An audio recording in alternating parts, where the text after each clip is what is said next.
Radium Girls were a group of women working for factories in New Jersey, Illinois, and Connecticut. They were employed to paint watchtowers with the luminescent paint, not knowing the truth behind it.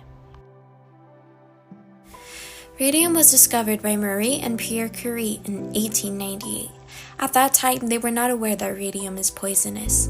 Medical scientists thought radiation was more beneficial than it was harmful because it could treat some skin cancers and tumors. As a result, companies started producing many products with it, like radioactive toothpaste or luminescent paint that was used on almost everything. William J. Bailey even made medicine with radium in it, claiming that it could cure 150 diseases including depression, anemia, flu, cancer, and more.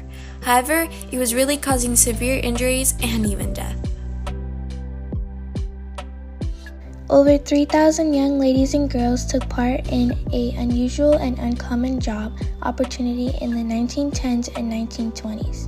They painted glow-in-the-dark numbers on the dials of watches, clocks, and military gear.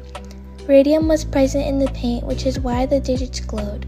The Radium Dial Company employed women because they claimed their smaller hands made it easier to paint the tiny numbers. Since they thought it provided health benefits, they would paint their cheeks, skin, and teeth for a radiant glow. Radium can be extremely dangerous, and with the Radium Girls' consistent exposure to it, there were a variety of injuries as a result. For example, these girls suffered from radiation burns, toothaches that later made their teeth fall out, jaws to rot, made their bones brittle, and more. Unfortunately, radium is also deadly, and it killed over 30 Radium Girls.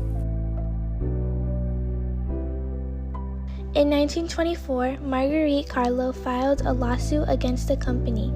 However, instead of taking responsibility, the companies blamed the girls' symptoms on syphilis, damaging their reputations and denying them justice. But in 1925, a pathologist named Harrison discovered that it was actually the radium killing these women. Eventually, in May 1927, Raymond Barry, a young attorney, took on the case and the girls filed a lawsuit against the company. The U.S. Radium Corporation was given an adjournment until September 1928, following the women's testimony in January and April of that same year. Newspapers reacted to the delay with outrage. On June 4, 1928, the New Jersey women accepted an out-of-court settlement. However, the Radium Dial Company claimed that it was the element mesothorium that was the cause of their symptoms in New Jersey and that the radium dial paint was safe because it didn't contain mesothorium, only radium. Still, the Illinois Radium Girls attempted to sue in 1935.